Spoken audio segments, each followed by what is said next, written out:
ಸ್ನೇಹಿತರೆ, ಮೊನ್ನೆ ಜಮ್ಮು ಕಾಶ್ಮೀರದ ಪಹಲ್ಗಾಮ್ನಲ್ಲಿ ಮುಗ್ಧ ಭಾರತೀಯರ ಮೇಲೆ ಪಾಕಿಸ್ತಾನದ ಹೇಡಿ ಭಯೋತ್ಪಾದಕರು ದಾಳಿಯನ್ನು ನಡೆಸಿ 26ಕ್ಕೂ ಅಂದರೆ ಹತ್ತಿರ 28 ಜನರನ್ನು ಸಾಯಿಸಿಬಿಟ್ಟಿದ್ದಾರೆ.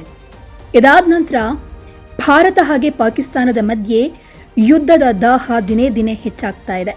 ಇದೀಗ ಭಾರತೀಯ ನೌಕಾಪಡೆ ಅರೇಬಿಯನ್ ಸಮುದ್ರದಲ್ಲಿ ಯುದ್ಧ ತರಬೇತಿಗಳನ್ನು ತೀವ್ರಗೊಳಿಸಿದೆ. ಇನ್ನು ಭಾರತದ ವಿಶೇಷ ಆರ್ಥಿಕ ವಲಯದೊಳಗೆ ತೀವ್ರವಾದ ಅತ್ಯಂತ ಏನಂತ ಹೇಳ್ತಾರೆ, ತುಂಬ ಸೀರಿಯಸ್ ಆಗಿ ಸಮರಾಭ್ಯಾಸ ನಡೀತಾ ಇದ್ದು ಯಾವುದೇ ಅಪಾಯಕರ ಚಟುವಟಿಕೆಗಳ ಬಗ್ಗೆ ನೌಕಾಪಡೆ ತುಂಬ ಎಚ್ಚರಿಕೆಯನ್ನು ಇಟ್ಟು ತನ್ನ ಯುದ್ಧ ನೌಕೆಗಳನ್ನು ತಯಾರು ಮಾಡ್ತಾ ಇದೆ. ಇನ್ನು ನೌಕಾ ಸೇನೆಯ ತಾಲೀಮಿನ ವೇಳೆ ಎಕ್ಸೈಸ್ ವೇಳೆ 4 ನೌಕಾಪಡೆ ಹಡಗು ಮತ್ತು 1 ಪಾಕಿಸ್ತಾನದ ನೌಕೆ ಮುಖಾಮುಖಿಯಾಗಿದೆ. ಜಲಗಡಿಯಿಂದ ಕೇವಲ 85 ನಾಟಿಕಲ್ ಮೈಲ್ ದೂರದಲ್ಲಿ ಸಮುದ್ರದಲ್ಲಿ ನೌಕಾಪಡೆಗಳು ಮುಖಾಮುಖಿಯಾಗಿದ್ದು ಅಂದರೆ ಎದುರುಬದ್ರಾಗಿದ್ದು, ಭಾರತೀಯ ನೌಕಾಪಡೆ ಗಾಳಿಯಲ್ಲಿ ಗುಂಡನ್ನು ಹಾರಿಸಿ ತಾವು ಕೂಡ ಸಮರಾಭ್ಯಾಸದಲ್ಲಿ ತೊಡಗಿದ್ದೇವೆ, ನಾವು ಕೂಡ ನೀವು ದಾಳಿ ಮಾಡಿದ್ರೆ ನಾವು ಪ್ರತಿಯಾಗಿ ದಾಳಿ ಮಾಡಲಿಕ್ಕೆ ಎಲ್ಲ ರೆಡಿಯಾಗಿದ್ದೀವಿ ಅಂತ ಹೇಳಿ ಸ್ಪಷ್ಟಪಡಿಸಿದೆ. ಇನ್ನು ಭಾರತೀಯ ನೌಕಾಪಡೆ ಏಪ್ರಿಲ್ 30ರಿಂದ ಮೇ 3ರ ತನಕ 4 ಟ್ಯಾಂಕರ್ ಜೊತೆಗೆ ಸಮರಾಭ್ಯಾಸದಲ್ಲಿ ತೊಡಗಿದೆ.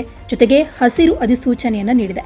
ಈ ಹಸಿರು ಅಧಿಸೂಚನೆ ಅಂದರೆ ಅರ್ಥ ಮುಂದಿನ ದಿನಗಳಲ್ಲಿ ಸಮುದ್ರದ ಕೆಲವು ಭಾಗಗಳಲ್ಲಿ ಲೈವ್ ಫೈರ್ ಅಥವಾ ನೈಜವಾಗಿ ಗುಂಡು ಪ್ರಯೋಗ ನಡೆಯುತ್ತೆ ಅನ್ನುವಂತಹ ಎಚ್ಚರಿಕೆಯನ್ನು ಕೂಡ ಕೊಟ್ಟಿದೆ. ಇನ್ನು ಈ ಹಸಿರು ಅಧಿಸೂಚನೆಯನ್ನು ಸ್ವಲ್ಪ ನಾವು ಡೀಪಾಗಿ ನೋಡೋದಾದರೆ, ಇದು ನಾಗರಿಕ ಹಡಗುಗಳು ಮತ್ತು ವಿಮಾನಗಳು ಜಲಗಡಿ ಪ್ರದೇಶದಿಂದ ದೂರವಿರಲಿ ಅನ್ನುವಂತಹ ಸೂಚನೆ, ಜೊತೆಗೆ ಎಲ್ಲರ ಸುರಕ್ಷತೆಯನ್ನು ಮನದಲ್ಲಿ ಇಟ್ಕೊಂಡು ಅಥವಾ ಎಲ್ಲರ ಸುರಕ್ಷತೆಯನ್ನು ಗಮನದಲ್ಲಿ ಇಟ್ಕೊಂಡು ಈ ರೀತಿಯಾಗಿ ಮಾಡಲಾಗುತ್ತೆ. ಇತ್ತೀಚೆಗೆ ಭಾರತೀಯ ನೌಕಾಪಡೆ ಹಡಗು ವಿರೋಧಿ ಕ್ಷಿಪಣಿಗಳ ಪ್ರಯೋಗವನ್ನು ಮಾಡಿದೆ. ಬ್ರಹ್ಮೋಸ್ ಅನ್ನುವಂತಹ ಬಲಿಷ್ಠ ಕ್ಷಿಪಣಿಗಳನ್ನು ಬಳಸಿಕೊಂಡು ಹಡಗುಗಳನ್ನು ಗುರಿಯಾಗಿಸಿ ದಾಳಿ ಮಾಡಿದೆ. ಈ ತರಬೇತಿಯ ಉದ್ದೇಶ ಯುದ್ಧ ಸಮಯದಲ್ಲಿ ನಿಖರವಾಗಿ ದಾಳಿ ಮಾಡಲಿಕ್ಕೆ ಸಿದ್ಧವಾಗಿರೋದನ್ನು ತೋರಿಸೋದಾಗಿದೆ. ಇನ್ನು ಭಾರತದ ವಿಶೇಷ ಆರ್ಥಿಕ ವಲಯ EEZ ನೌಕಾಪಡೆ ಯುದ್ಧ ನೌಕೆಗಳ ಸಹಿತ ಹಲವಾರು ವ್ಯಾಯಾಮಗಳನ್ನು ನಡೆಸ್ತಾ ಇದೆ. ಇವುಗಳಲ್ಲಿ ಹಡಗುಗಳು ಹಾಗೂ ವಿಮಾನಗಳನ್ನು ಗುರಿಯಾಗಿಸಿಕೊಂಡು ಕ್ಷಿಪಣಿ ಪ್ರಯೋಗಗಳನ್ನು ನಡೆಸಲಾಗಿದೆ. ಈ ತರಬೇತಿಗಳ ಉದ್ದೇಶ ಯುದ್ಧಕ್ಕೆ ತಯಾರಾಗಿ ಇರೋದನ್ನು ತೋರಿಸೋದು ಮತ್ತು ಯಾವುದೇ ಅಪಾಯ ಎದುರಾದರೂ ಕೂಡ ಅದಕ್ಕೆ ತುಂಬ ಪ್ರಬಲವಾಗಿ ಪ್ರತಿಸ್ಪಂದಿಸೋದಾಗಿದೆ. ಇನ್ನು ಮೊನ್ನೆ ನೌಕಾಪಡೆಯು ತುಂಬ ದೂರಕ್ಕೆ ಹೊಡೆಯುವಂತಹ ಹಡಗು ವಿರೋಧಿ ಕ್ಷಿಪಣಿಗಳನ್ನು ಯಶಸ್ವಿಯಾಗಿ ಪ್ರಯೋಗಿಸಿದೆ. ನೌಕಾಪಡೆಯ ವಕ್ತಾರರ ಪ್ರಕಾರ ಅಂದರೆ ಅದರ ಡೈರೆಕ್ಟರ್ ಪ್ರಕಾರ, ನಾವು ಯಾವಾಗ ಬೇಕಾದರೂ ಎಲ್ಲಿಗೆ ಬೇಕಾದರೂ ದೇಶದ ಕಡಲ ಭದ್ರತೆಯನ್ನು ರಕ್ಷಿಸಲಿಕ್ಕೆ ಸಿದ್ಧವಾಗಿದ್ದೇವೆ ಅಂತ ಹೇಳಿದ್ದಾರೆ. ಇನ್ನು ಪಾಕಿಸ್ತಾನ ಕಳೆದ ವಾರ 4 ಬಾರಿ ಕ್ಷಿಪಣಿ ಪ್ರಯೋಗಗಳನ್ನು ಮಾಡುವ ಬಗ್ಗೆ ಎಚ್ಚರಿಕೆಯನ್ನು ಕೊಟ್ಟಿದ್ರು.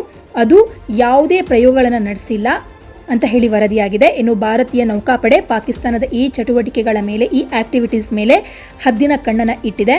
ಇದಲ್ಲದೆ ಭಾರತೀಯ ನೌಕಾಪಡೆ INS ಸೂರತ್ ಹಡಗಿನಿಂದ ಮಿಡ್ ರೇಂಜ್ ಸ್ಯಾಮ್ ಕ್ಷಿಪಣಿ ಪ್ರಯೋಗ ಕೂಡ ಯಶಸ್ವಿಯಾಗಿ ನಡೆಸಲಾಗಿದೆ. ಇದು ಶತ್ರು ವಿಮಾನಗಳನ್ನು ಅಥವಾ ಶತ್ರುಗಳಿಂದ ಬರ್ತಾ ಇರುವ ಅಪಾಯವನ್ನು ತಡೆಹಿಡಲಿಕ್ಕೆ ಸಹಾಯವನ್ನು ಮಾಡ್ತಾ ಇದೆ.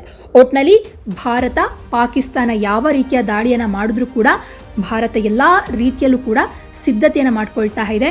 ನಾವು ಕೂಡ ರೆಡಿಯಾಗಿದ್ದೀವಿ ಅನ್ನುವಂತಹ ಸಂದೇಶವನ್ನು ರವಾನಿಸ್ತಾ ಇದೆ.